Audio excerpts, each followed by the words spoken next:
So this year, as all the Shurim this year, are sponsored by Rabbi Michael and Jerry Laxmeter for the Refuah Shleima of their granddaughter, Avigail Sarah, Bat Shena Aharona. She should have Refuah Shleima B'toch Shar Chayei OUisrael.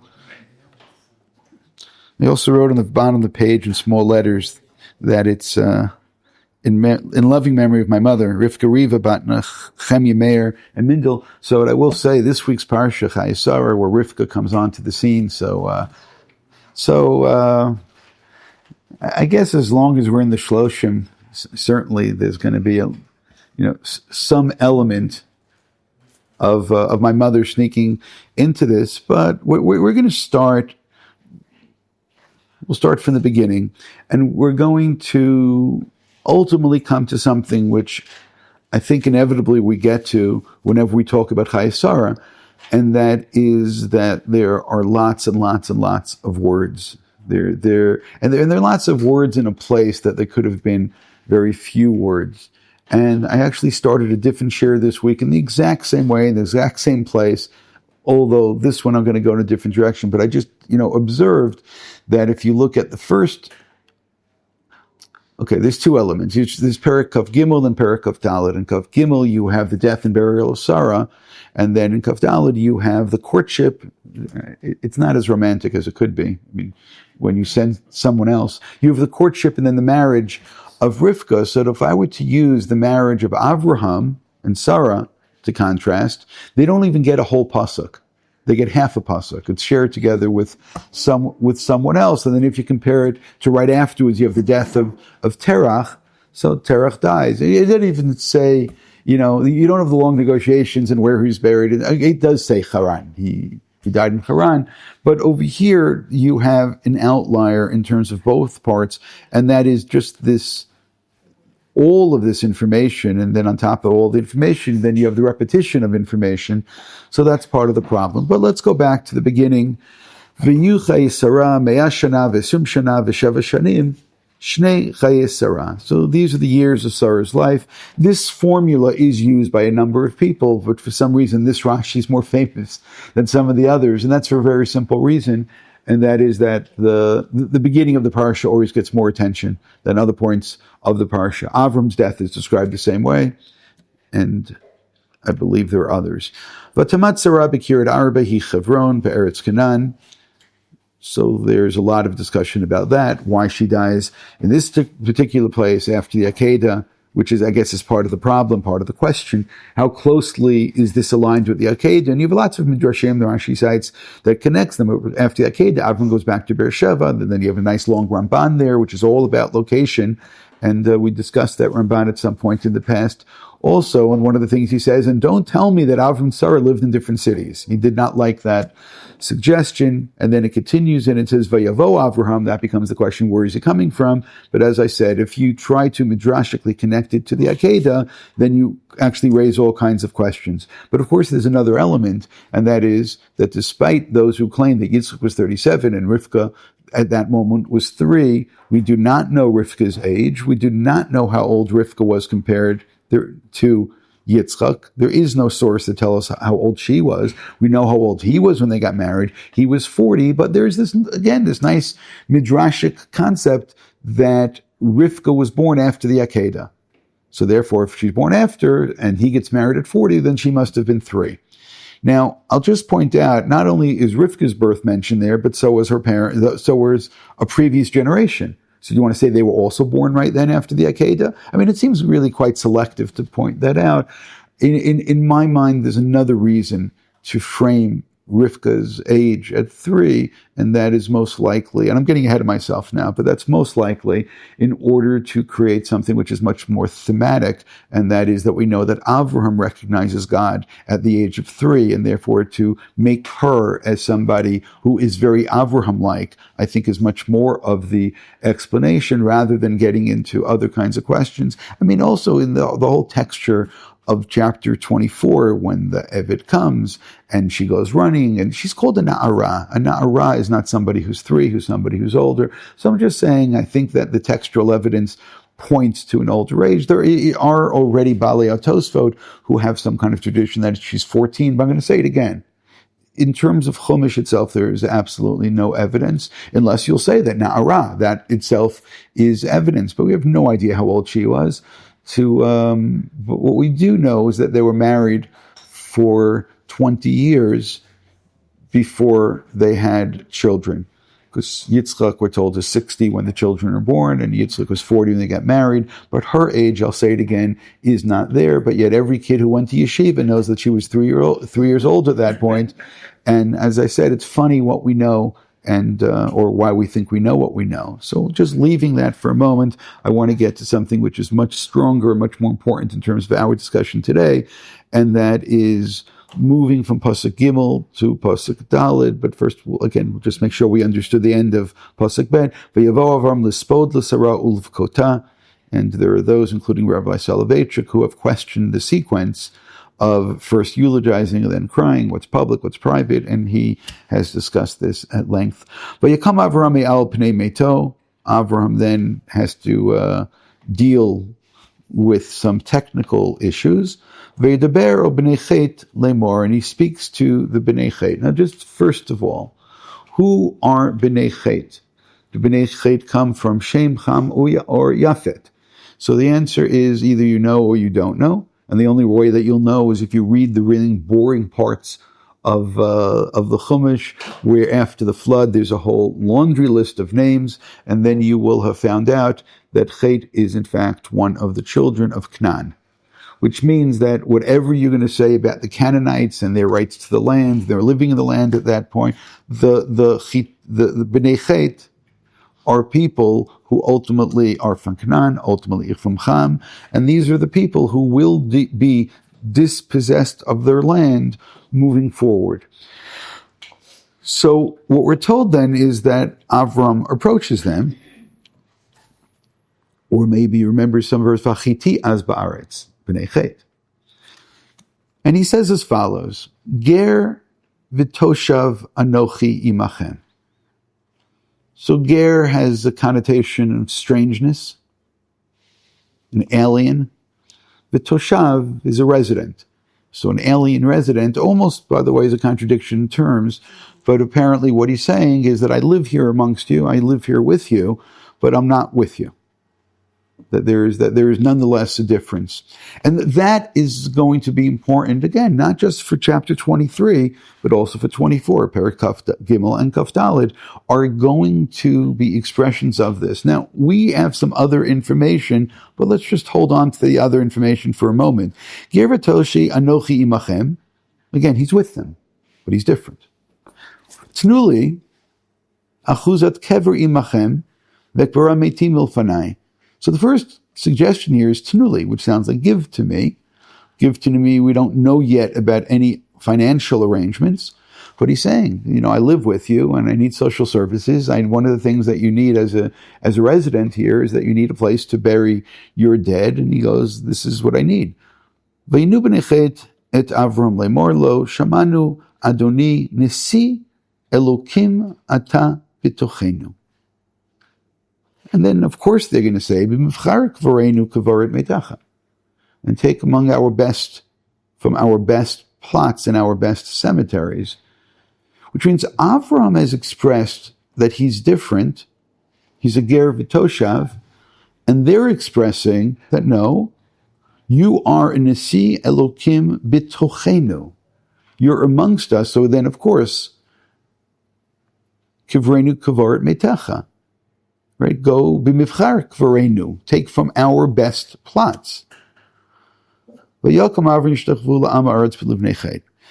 and then we'll continue, and Avram will finally say, again, earlier he said Tainli, but over here he'll say very clearly, V'tainli utmerat machpel asher b'ktzei sadeu b'kesef malei yitnena li b'tochachem l'chzut kaver. I want this particular place. Now, again, if I had to guess, I know there are traditions that Adam and Eve are buried there, but if I had to guess, they're offering to be buried amongst them, and Avram is saying that, no, I'm not amongst you, I just live amongst you because I'm a ger v'toshav, and Avram is stressing the difference while they're actually expressing the opposite and the acceptance. On the other hand, they also called him, and I want to come back to that point, they call him this Nasi. Well, it's not just Nasi Elokim, and not just Nasi Elokim, Ata Bitochenu. So the Ibn Ezra, and that's in source number 2, he frames the Nasi Elokim, again, focusing on the Elokim part, because you could say Nasi, that you are a leader, and I guess I'm really, a little bit wondering about the difference between Nasi versus Melech. Maybe we never imagined Avram. Maybe we don't have any reason to imagine that Avram is their leader. But hold on a second. Ibn Ezra takes it and says, Derech Dula Bavor Kiatan Navi. So Nasi Elokim is another way of saying that you're a godly man. We know that God is with you, which is really interesting because these people are pagans. So but pagans don't have exclusivity. They're willing to accept all kinds of gods, and therefore they see and they know that Avraham is a man of God, and this man of God aspect of Avram seems to be this overwhelming charisma and this overwhelming success, and therefore they apparently want to be a part of this success, and they say that no, you are, according to Ibn Ezra, a prophet of God who is with us. The Rashbam takes it as Nasi Elokim, V'lo ger v'toshav, which means that they are precisely responding back to that point where Avram says that I am a stranger amongst you, and they're saying, no, you are, and I'll say it again, the continuation of what they say strengthens the Rashbam's point, because they're saying, no, to bury over here, v'lo ger v'toshav, ve'ein ata tzorich leknot. You don't have to buy it, you're one of us. You are a part of our people. So it's interesting that Avram is saying, I am not a part of your people, and I want to pay cash. And they're saying that, no, you don't have to. There's actually 2 midrashim which say the same thing, and the 2 midrashim are focused on 2 different places, but one will shed light on the other and help us understand what's going on. And they also will take us to what I think is a much larger point. And really what it comes down to, even though Gil's not here this week, so I'll have to take care of the Zionist propaganda by myself, and that is, one of the things that we know is that the purchase of the Marat Machpelah is an acquisition that Avraham makes in the land of Israel. On the other hand, we all know that all of the anti-Zionists, which is very popular today, will still call us colonialists, and it won't make a difference. There's a purchase, there's not a purchase. But it's interesting that Avraham is first invited, you're a part of us, but there may be something very cynical about that. So the cynicism, you're going to have to wait for a moment. But I would ask you to think about a different point, and that is, what claims does Avram actually have to the land of Israel? And the answer is that there's 3 separate claims and maybe a 4th. The 4th is connected. It's an extension of one of them. The most basic claim is going to be that God promised to him. So again, that's also the kind of thing that I don't think any argument on Twitter has ever ended by saying, well, yeah, but God promised it to us. So somehow a whole bunch of people who believe in the Bible don't believe in the Bible when it comes to that particular point. It's easy for Christians because they're the real Jews anyway. So therefore, and Rome is Jerusalem. So therefore, like, what are we talking about? Right? They get to this level of identity theft to a whole new cosmic level. But the first thing is that God promises. If you want to extend that, then you have Avram arriving, and again, the Lech Lecha, although Lech Lecha does not contain a statement of land. It's once you'll go to the land, I'll show you, but it doesn't talk about ownership of land.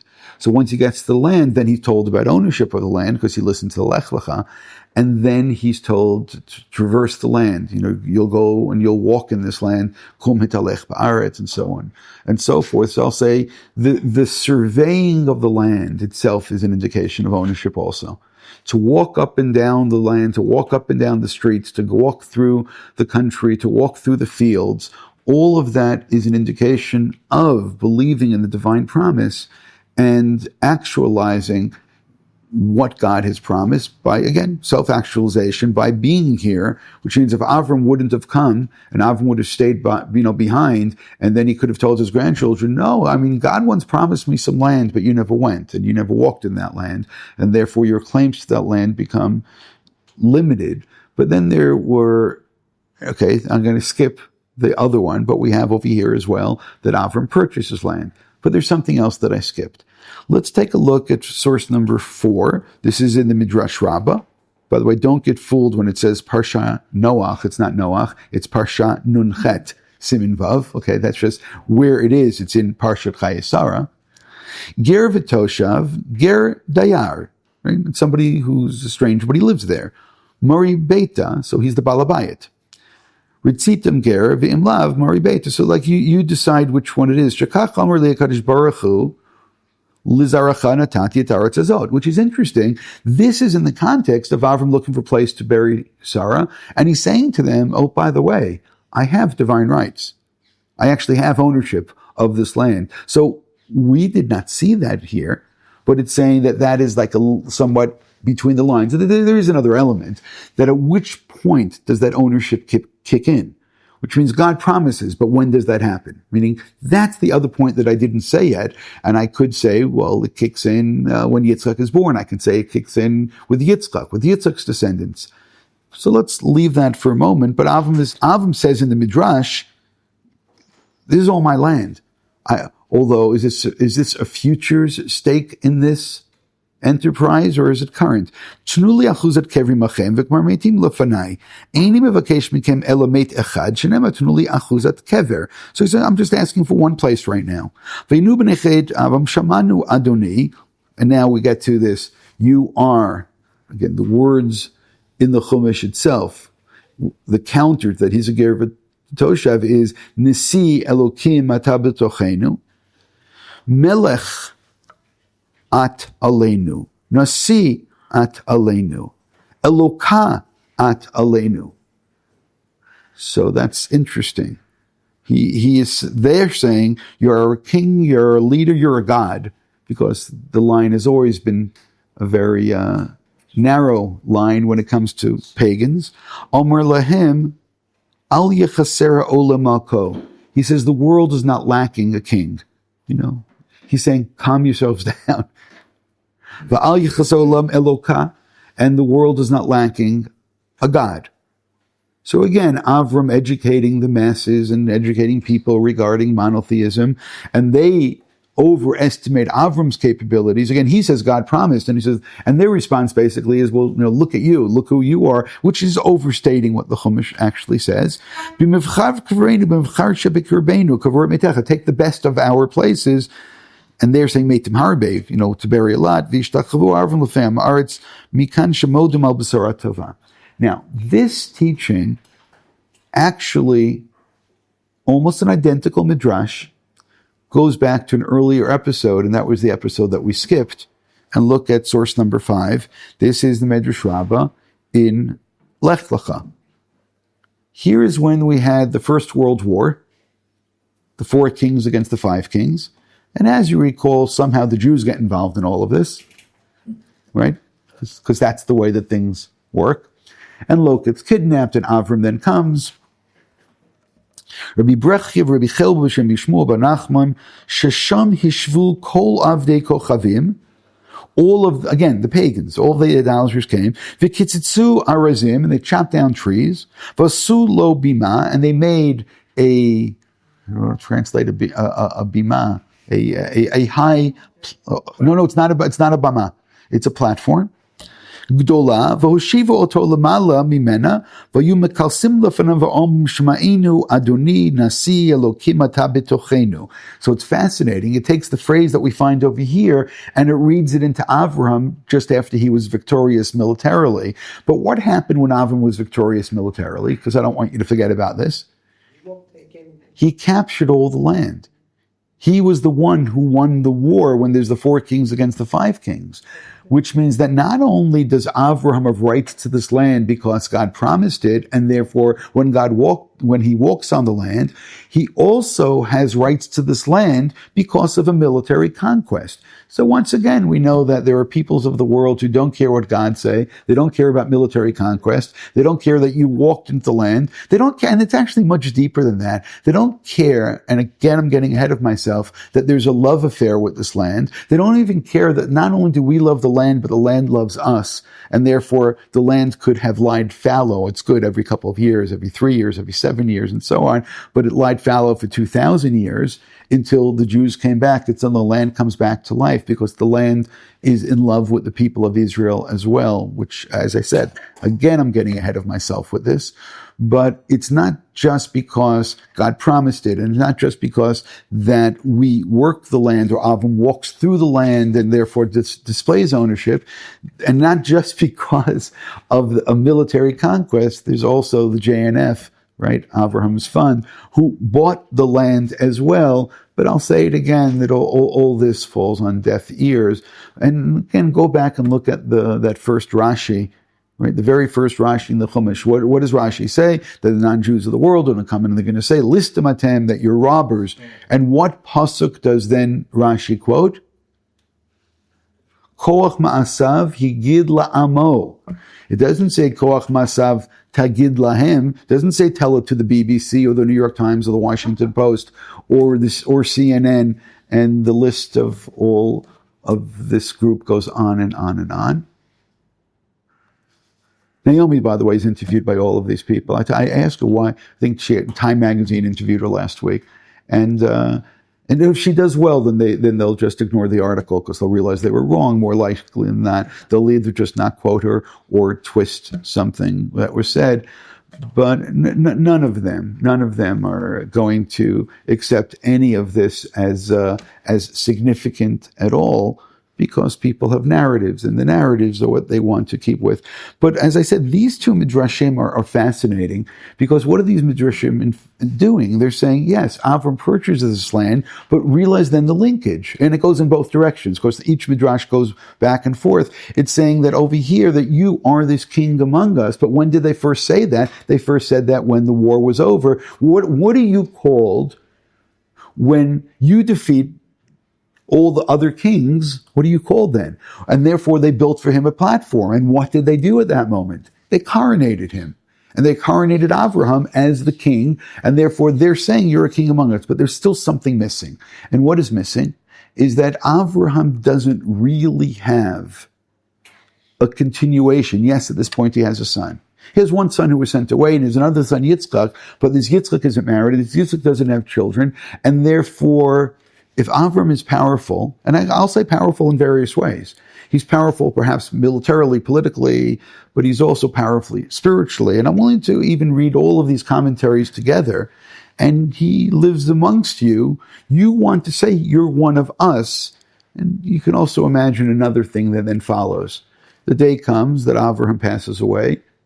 So then what happens to Yitzchak? So hopefully Yitzchak gets married. And who does he marry? Well, he has very little choice who he marries. He marries somebody local. So who's somebody local? One of the Benot Chet. So what happens when he marries one of the Benot Chet? So then all of Avraham's power and possessions and so on ends up being reabsorbed back into the local commerce. And therefore it is absolutely within their interest, politically and financially, to say, Avram, you're one of us. Because if Avram's one of us, so, by the way, do you want a parallel to this? The parallel is what happens with Shechem. What do they say with Shechem? It's really the exact same claim, and that's what's taking place over here. Where Shechem says, no, we'll marry one another, and then we'll take all of their possessions. We'll marry. And this is easier. This is much easier, because there aren't as many of them, and we'll take away all the possessions, and therefore, sure, you should be buried with us. You should be buried in our cemetery because you're one of us. And what does Avraham say? No, I'm not one of you. I'm a ger v'toshav. I am a stranger amongst you. I'm different. I have a divine promise. So it's interesting the Midrash read that into it. I've captured all of this legally, by the way. I'm the one who is the rightful owner of this. Okay, so we have a couple of things that have to take place before that ownership is actualized. But again, what I'm pointing out over here is these little subtle points of language. You may have thought that what they're saying is full of reverence, and they're saying, no, we respect you, Avraham. They do, but out of fear and out of greed. And Avraham is saying, I'm not one of you. I'm separate. Let me buy my own separate grave. I am not with you. I'm separate. And if any of this isn't clear, it all is going to become clear, very, very clear, when you get to the next chapter. Because the next chapter is exactly this conversation which takes place. Now I want to pause for a moment and have an introduction to today's shir. It reminds me, it's like unbelievable that if you live in Yerushalayim, you're entitled to a cloth. But if you want your wife with you, you got to pay for her nose. The exact same story. Tell them I don't want her next to me. Then they'll do anyone but her. So let me now start our introduction. I would divide Bereshit, and really for the purpose of this year, I would divide Bereshit into 3 sections. Pre-Avot, which means the whole beginning, and Adam and Eve, if you want, and this serpent, and going all through the pre-flood generation, the post-flood, the tower, Avram Avinu. It's everything pre-Avraham. And by the way, all that's Tohu Vavohu. The Midrash says that. Everything before Avram's Tohu Vavohu. Avraham is the beginning of the world in a certain sense. We then get what I would call the Avot, and that then takes us through from the beginning of Avraham until most likely, and you can argue exactly where this happens, easily it's Perek Lamed Zayin, beginning of Vayeshev, which is really Yosef and the brothers. You could have already argued it happens a little bit earlier. Maybe it happens by Shechem already. Maybe it already happens when we get to Ma'aser Ruvain. But it's right there between chapters 35, 36, 37. It begins. But that becomes the third part of the book, and that is the children of Yaakov. And that takes you to the end of the book. Yaakov is still there, but the story is about the children. So essentially what I just now did is I divided Bereshit into 3 parts. One part is pre-Avraham, the other part is the Avot, and the last part is the Banim. So today's analysis is essentially trying to identify, locate, understand the key element of the middle part. Which means what is taking place within this middle part? What are the moving parts of this? Or what are the most important elements of this? And once I point it out, I think it'll become very obvious, and you'll see it staring at you, and it's just going to come up again and again, maybe even again. But now let's understand it. When we move, again, we saw those twin midrashim, but when we move now to source number 6, which is the next chapter, where we get to this, again, longest chapter. When we get to this, Avram is elderly, and he's been blessed in every single way, and he turns to this unnamed Eved, who everybody knows is Eliezer, just doesn't say it at any point, and it goes out of its way not to say it. Vayomar Avram lavdo zakan beito hamoshel b'chol sharlo. You realize it would have been easier just to say Eliezer, but it avoids that.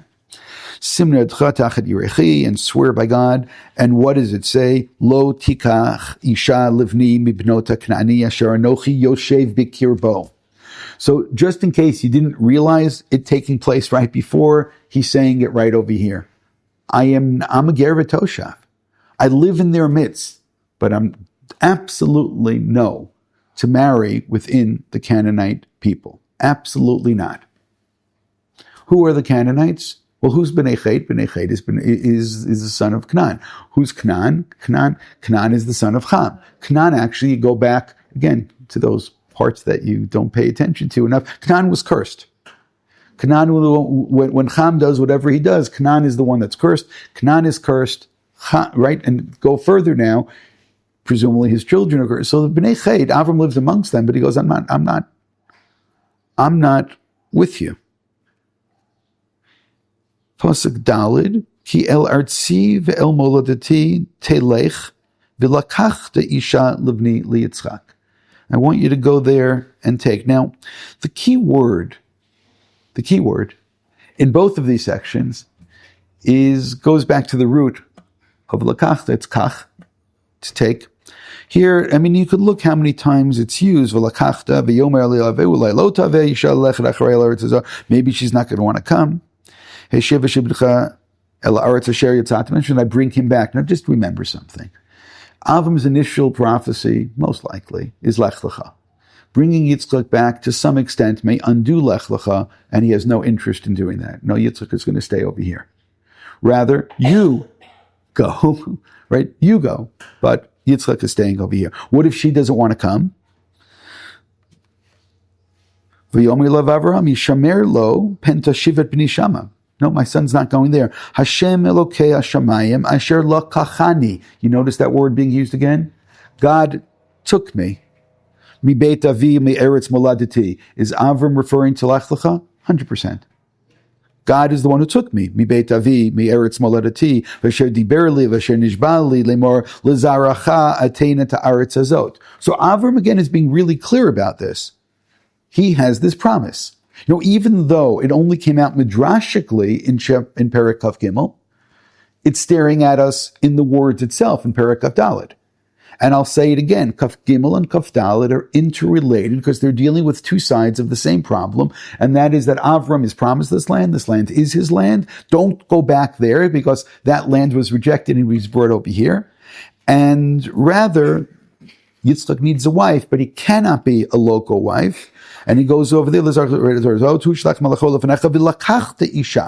going to go take a wife from there. And again, you notice the word lakachani, lakachta, and so on. It will continue various times over here. At the end, when he repeats it, I highlighted some of them. Posek Lamed Zayin. Lo tikachi sham ibnot haknani, v'lakachani isha levni, v'lakachti isha levni, and so on and so forth. Lakachtet bat achi adoni levno, hine rivka lefanecha kach v'lech, right, and so on and so forth. Again, I don't know how many times. And then he gives a great deal of money, and the marriage takes place, and so on and so forth. And we will stop here, and instead we will move on to source number 7. And we're going to be a little fancy here. First, we're going to say the simple things, and then we're going to get fancy. The Mishnah in the very beginning of Masechet Kedushin says, Ha'isha nikneit b'shlosha drachim. By the way, nikneit is not terribly romantic. And the Gemara asks that. And it even says, Ma'ishna hacha detani ha'isha nikneit, u'ma'ishna hatam. In other places it says, detani ha'ish mekadesh. Mekadesh is a little bit better than nikneit. So what is going on with nikneit? And it says, Mishum dekaboy limitne kesef. It says, it's trying to stress that there needs to be actually some type of acquisition. By the way, who's the acquisition from? It's from her, which means she accepts the ring. She accepts the kesef kedushin. So it's saying is that we need to stress that this is somehow an acquisition is taking place. Don't worry, again, I'm going to get more romantic than an acquisition in a moment. The kesef minalan, and how in the world do we know that it needs to be done by money? Gamar, we learn, Gamar from the word Gemara. Gamar, we learn, kicha, literally means take. This is a hekish. In 2 places it says the same word. Kicha, miste Ephron. Because it used the word kach by stay Ephron. Ktiv hacha, on the one hand, it says, Ki yikach ish isha. That's the verse that has to do with marriage. If you need to look at that, it's in source number 8. Ki yikach ish isha. That's in Zvarim. Uktiv hatam, but it says over there, back in Bereshit, Natati kesef asodeh kach mimeni. So there, the word kach is used, and that's cited. No, I did not cite it there. Sorry. I mean, it was back in source number 1. V'kicha ikri kinyan dichtiv hasadeh asher kana Avraham. So, first of all, let me state that this is interesting. Secondly, let me state that this is not necessarily as clear as it could be. In matter of fact, at face value, it's a little bit bizarre. The Gemara, again, simple level, is trying to tell us, well, how do you know that it uses the word kach, ki kachish isha? How do you know that it's money? He goes, I'll take a look at the acquisition of the Marat HaMachpelah. So I'm going to say this parenthetically and out loud. Sometimes the beginning of some Masechtot, just like at the end of some Masechtot, there is a piece of Agadata which is meant as much to teach you an idea as much as it's to teach you a law. There may be an element of that as well over here. There's some substance that needs to be understood. What was the example that was chosen? And again, I suspect we could have found other places in Tanakh where it talks about making an acquisition of something. What did it choose? It chooses Abraham's first acquisition of the land of Israel. That is not chulin, that's kudshim. It is not something which is just regular business. It's not simple real estate. It is acquiring the land of Israel, which is something which is holy. What I want to further say, this is the part that it gets a little fancier, is that I think that there may be this cross-pollination whereby I could now take each one and learn it from the other one. And I know you didn't understand my sentence at all, but I'll explain to you what I mean by that. Again, the simple point is, now I know that if I want to get married, I need to have some either money or something of value. So again, the custom today is to use a ring, and harayat mikudeshetli, right? It doesn't say harayat lukachatli, it's harayat mikudeshetli. But then again, I want to stress that Avram's acquisition of the land of Israel is one of something buying or acquiring something which is his Dalet Amot in Eretz Yisrael is something which is holy. So, in order to understand all of this, I told you, we had to get a little bit more romantic. So if you think about the Torah's understanding of marriage, where do you find that first expression of it? So don't tell me, in Dvarim, ki kachishisha. Actually, if you looked up that pasuk itself, you'd be horrified. So I'm not even telling you to look at the pasuk. So now you'll look. But if you looked at that pasuk that they're actually learning marriage from, I left it out. So you don't know what that pasuk is. But where do you find the Torah's first expression of marriage? It goes back to the beginning of Bereshit, where it says in source number 9, Vayomar Adam zot apam etzem me'atzamai uvasar mibsari luzot yikra isha ki meish lukuchazot. And then the continuation, which we don't know who's saying it, Al Kahn ya'azov ish et aviv et imo v'davak bi'ishto v'yula basar achad. So this is an interesting verse, because this is much more romantic and it's much more equality. I mean, even in that first verse, when Adam says that we are one, we come from the same, we're cut from the same cloth. But the continuation is, and therefore, see, part of the problem is, I'll say it again, who's saying this? So if Adam is saying it, it's interesting. I mean, Adam knows about parents at this point. I mean, it's just interesting. Maybe he does. I'm sure I've written about this. In source number 10, Rashi writes, Al Ken Yazavish, Ruach HaKodesh Omeret Kain. Now, the Ruach HaKodesh is two possibilities how to understand Rashi. One is, I think the easier way that you would have assumed, is that God is saying this, but although that's not really satisfactory or satisfying, because it should have then said that God said it. Right? So this is like a divine editorial. This is the editor, the narrator is saying this. And then he gives reasons for this. But Ruach HaKodesh also could have been that Adam says this with Ruach HaKodesh. That God puts these words in Adam's mouth, and Ruach HaKodesh, that these words come out of Adam's mouth, but he's not exactly even sure how it is that he just now said that. And I actually like that better as an interpretation of what Rashi said. Although you'll tell me also, so I should have said it. The Radak says, Al Kain Yazov Ish, Yesh Mefarshim, Kizeh Pasuk Divrei Moshe, Lo Divrei Adam. So talk about the narrator, later on, I don't even want to say the editor, and I want to say the redactor. I want to say is that when God dictates the Torah to Moshe, that this is added in by Moshe's, again, with instructions from God, but he himself, V'anachon ki Adam amru. But the redactor says the truth, Adam said this. Adam understood, and he said this. V'razal darshu ki Adam Rishon amar zeh pasuk ayidei ruach hakodesh. Right? Now you see what I said that in Rashi before. V'hu azhara livnei noach b'Yisrael. So again, I think that in retrospect, that's the way the Radak understood the Gemara. I think that it's not so difficult for us to make this claim as well. Now, here's where I told you. I keep telling you we're going to get a little fancier. Let's go back to Lech Lecha. Source 12. What is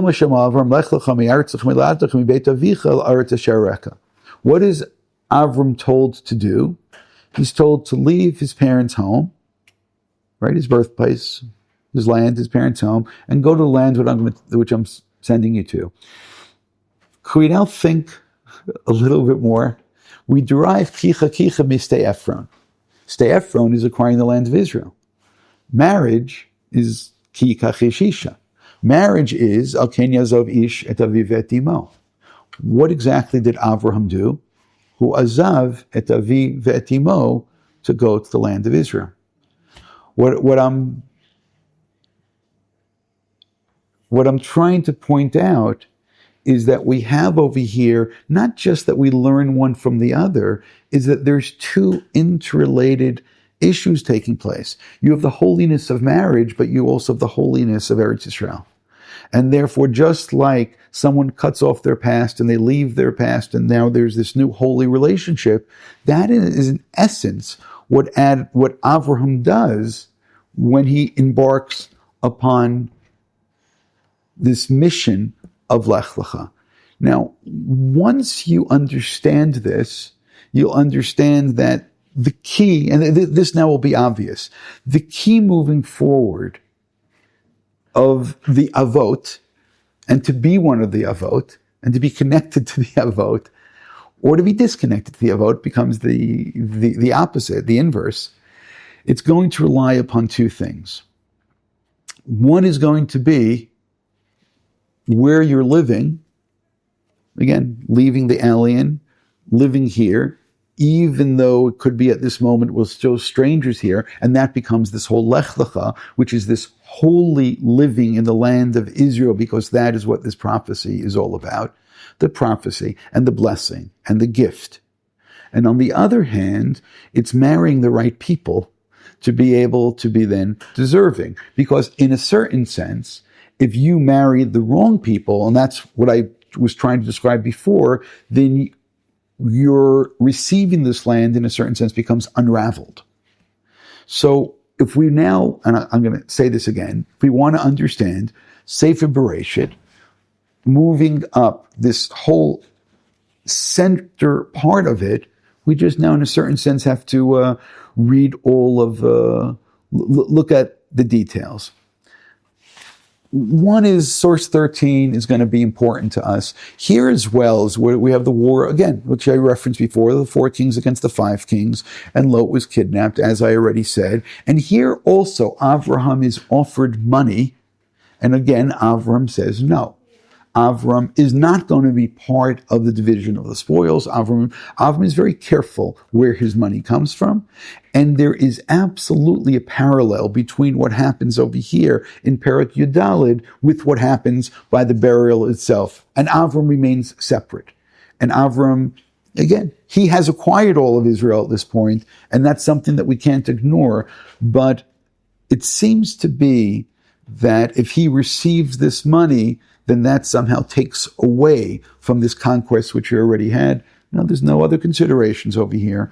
Over here, Avram has been promised this. He has walked this land, and now he has captured this land, and very soon he's going to purchase this land as well. And let's not confuse this at all. Just like he doesn't want to receive the burial place without paying for it, over here he doesn't want to receive the money, and I believe that these issues are connected to one another.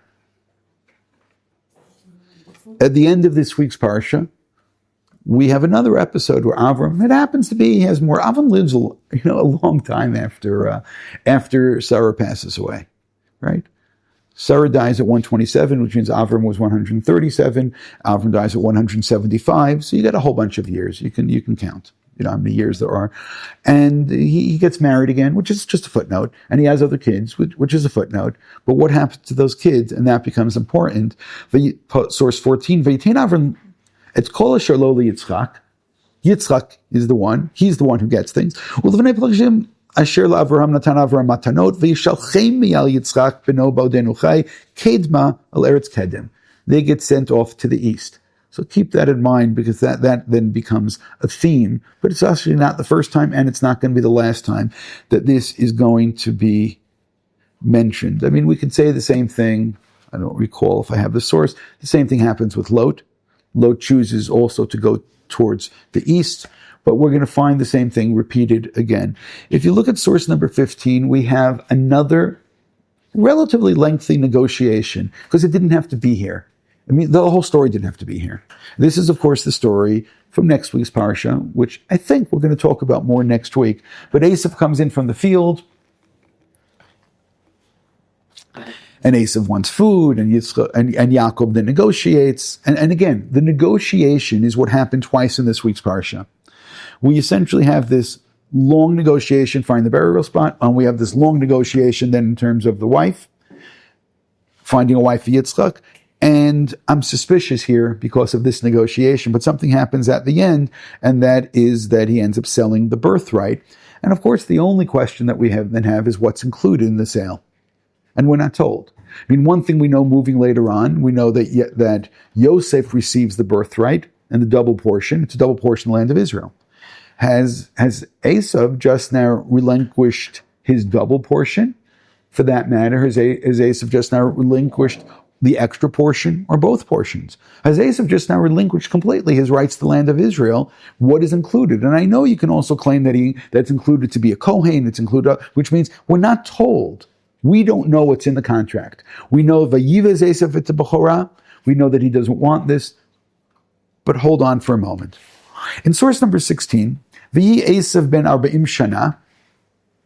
What's important about the age of 40? That's the age that Yitzchak got married. So on the veneer, the superficial reading, is that Esav, who's Mekayim Mitzvah Kibbud Av, is just like his father, just like his old dad. I'll again stress, there's never any kibbud aim, but there's kibbud av. His father gets married at 40, he gets married at 40. Over here it says, but who does he marry? Vikach isha et Yehudit bat Be'eri hachiti, ve'et basmat bat Elon hachiti, v'tina morat ruach leYitzchak u'lerivka. Yitzchak and Rivka find this absolutely outrageous behavior, because what does Esav do? He goes 100% against Avraham's wishes. And I say Avraham. Why am I saying Avram's wishes? Because Avram had told the Eved, don't let my son marry somebody who's local. Don't let them marry somebody who's a Chiti. And what does he do? And by the way, on top of everything else, he marries two of them at once. If one isn't good enough, let's do two. I mean, go back to Al-Kain, Yazov Ishat Aviv, right, V'davak B'ishto. There's no Davak B'ishto when there's two nashim. It's really quite the opposite. You go back to Noach, 2 by 2 onto the boat. So which wife is he taking with him on the boat? Well, he's not taking either because he's not getting on the boat. I'm just saying is that if you follow the narrative, you should realize that what he does is outrageous, even though the veneer is excellent because he's 40 years old as well. But there's something about this action which actually disqualifies Esav as of this moment to possibly be one of the avot, because when it comes to the avot, there's very specific who they marry and who they don't marry. And we see who Avram does, we see who Yitzchak marries, and Esav over here just now is going to be disqualified. And later on in source 17, because Yaakov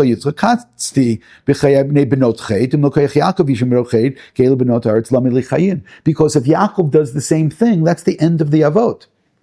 Then Yaakov becomes disqualified as well. Again, specifically Benot Chet. But I'm just saying, follow the narrative. It's the Bnei Chet when it comes to the funeral. It is the Benot Chet in chapter 24 who Avram says to the Eved, absolutely not.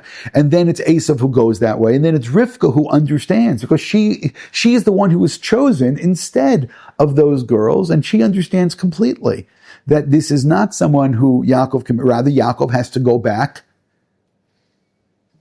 and find his wife. And it's interesting because when I said before that Rivka's 3 years old, she then takes her own lech lecha. She does the same thing. She leaves her home. She leaves her birthplace, and she goes and she follows off to this land that God has promised, which means she does the same thing. And Yaakov's going to end up doing the same thing as well. Again, there is this stress not to undo it by letting Yitzchak go, but Yaakov has no choice because he has to go and find himself a wife. In source number 18, but you call Yitzchak El Yaakov, and this is what I want you to understand, because this should have been obvious. Do not marry a local girl, which again, that goes back to Avraham. Now you realize again, Esav went against this, and you realize that Yaakov is being told to follow the Avraham mission.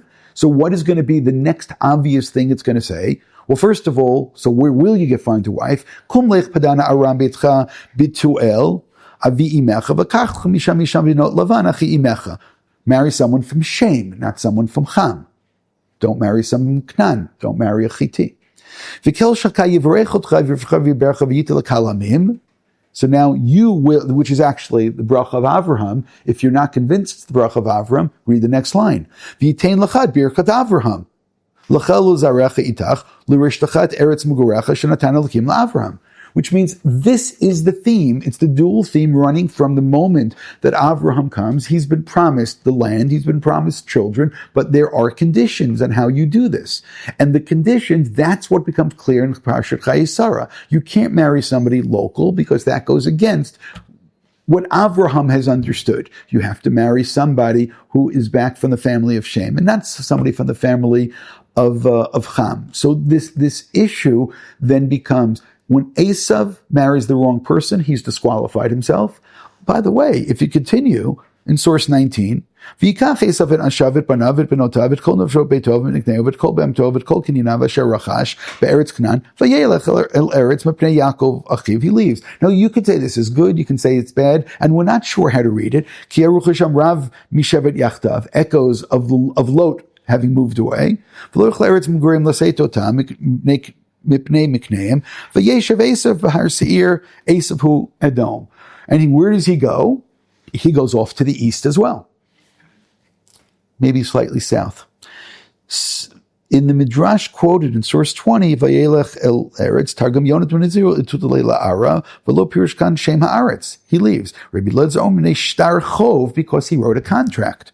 Sherei Machar B'charoto, V'chelko be'aretz, Sheba Inyan Shel Mata U'Pirush Har Seir.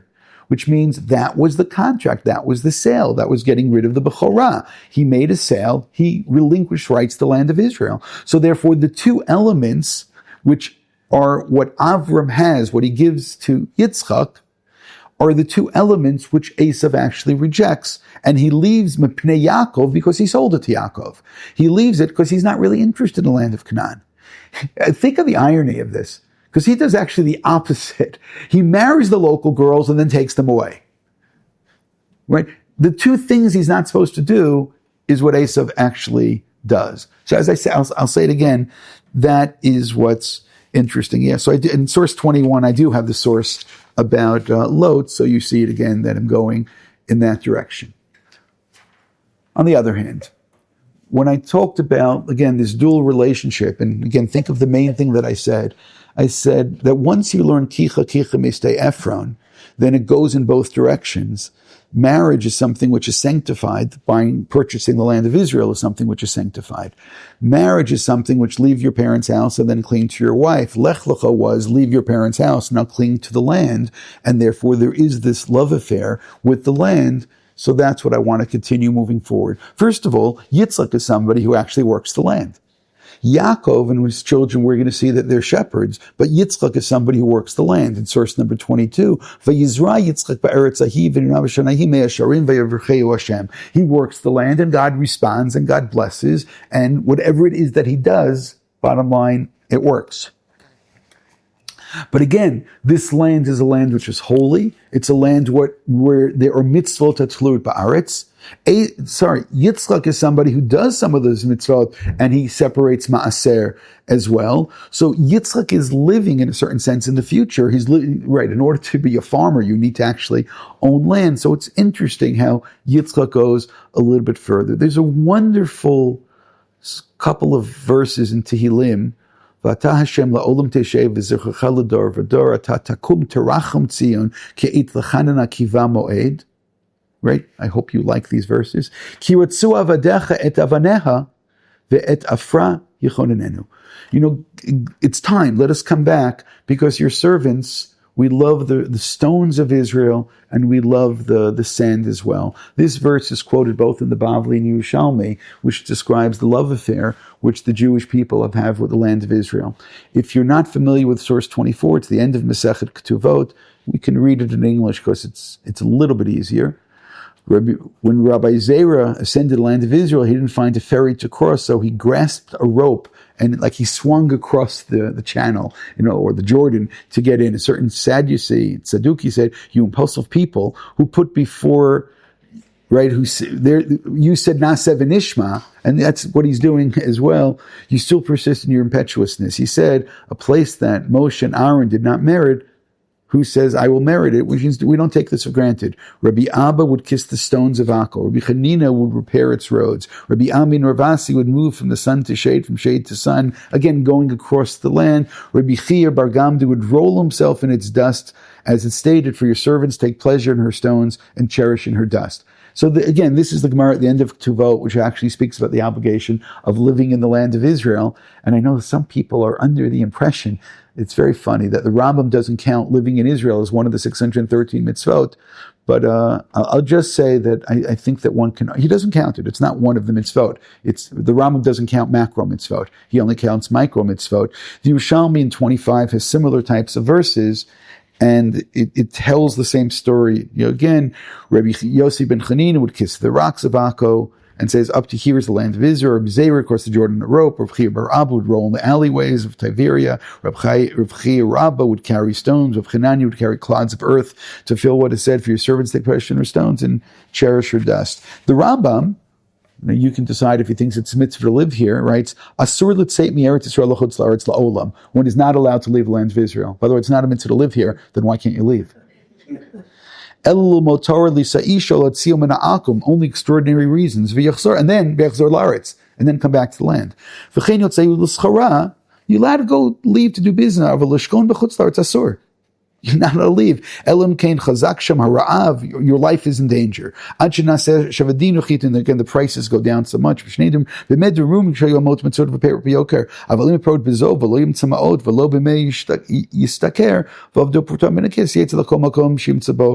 Again, you have no money, so then you can go. Even if you're allowed to go, it's not necessarily pious behavior. And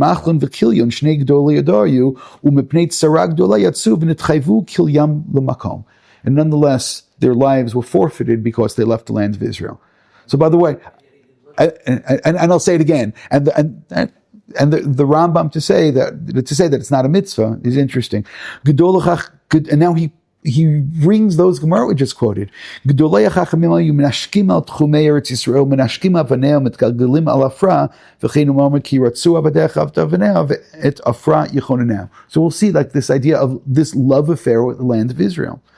Amu chachamim kol shochein be'Eretz Yisrael avonoteim mechulin shenemar. I'm going to leave the rest of this. And whoever is buried here, all their sins are forgiven, and so on and so forth. And I'm going to pause here and just go back a second.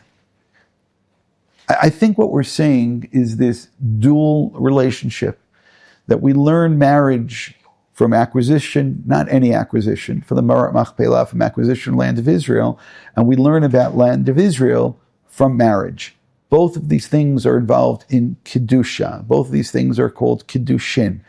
And therefore, maybe the main thing which I had pointed out is that marriage is not just a question of commerce. It goes back to that beautiful verse found in Bereshit, Al Kain Yazov Isha Taviv et Imo Vidabek. Dvekut. That's the key word, is dvekut. There is this emotional connection between the two, and that's in a sense, right? That's in a sense what happens when Avraham is told Lech Lecha, and you go to this land and you're going to walk on this land. It's this dvekut which is being described. And I'm saying, and therefore there is this love affair which is being described. And therefore somebody who understands this will have to marry in a way. And this is the whole center story. This goes to Avram, Yitzchak, and Yaakov. This is the reason why those who are not connected get disconnected. This is why Lot ends up walking off, east. This is why Esav ends up walking off east. And this is why we're able to identify exactly why Avram, why Yitzchak, why Yaakov remain the Avot. It all is because of this dual issue. One is the land of Israel. Now just remember one more thing about Yitzchak. Yitzchak's entire spiritual essence is connected to the land. Where does Yitzchak daven? Dafka b'sadeh. Where does Yitzchak have his religious experience? Where does he pray? Where does he feel God? Where does he feel connected? It's Yitzchak and the Sadeh. That's not an accident. Which means, again, this love affair with the land of Israel is something which Yitzchak, the one of of the Avot who never leaves the land. So he's the one who feels this connection to it. But I'm going to point it out again. If we were sensitive, and I hope we were today, we see within Avraham's words to the Bnei Chet, we should have been able to discern it. And if we couldn't get it then we should have understood it already when Avraham speaks to his Eved.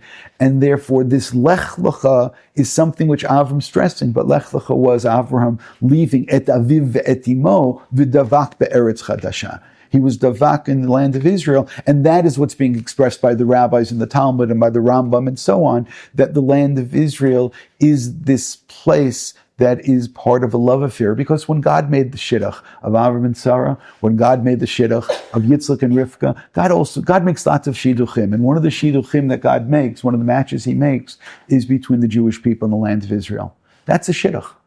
And therefore, Avram made a kinyan, right? There are a couple, there's different parts of the kinyan. You have the shidduch, that's lech lecha. Okay, let me introduce you to this girl. That's lech lecha. Now you have to go.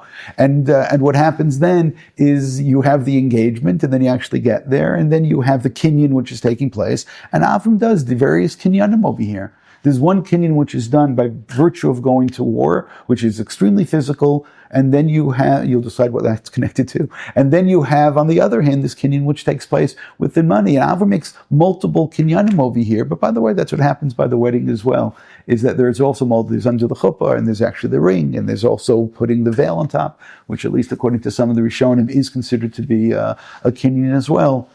And what we see is, I'll go back to before, it's the cross-pollination of the idea of the kicha mistei Edom. It's not just that we learn, specifically here we learn, but not only we learn, each one then goes back and teaches about the other one. And now we realize that what Avram did by purchasing this land, not getting it as a present, not accepting that he is the king of them, he's not their king. Avram is somebody who will be king, but it's all in the future. And the kingship of Avram is only going to be manifest much, much later on, perhaps through Shaul, through David, and so on. But that's where the kingdom is manifest. That's when the Jewish people as a nation are going to give in the land, but all of that's promised all the way back in Lech Lecha. Those who live and understand this promise are the ones who stay. Those who are willing to intermarry within the local population, who were strangers in their midst, they're the ones who frustrate this. Esav becomes the worst out of all of them. Now you realize, because he marries someone local and then he leaves anyway. Others, do other elements of this. And now you think, Yishmael, he married someone from Mitzrayim. That's somebody from Ham. So now you realize that he's not really a candidate. And we can keep on going down this line. All that I try to show you is this is what's going on in the whole center part of Sefer Bereshit. This is the issue which is taking place. And once you understand this, you understand why the Avot continue in this particular line, getting ready then for the next stage, which will be the Banim.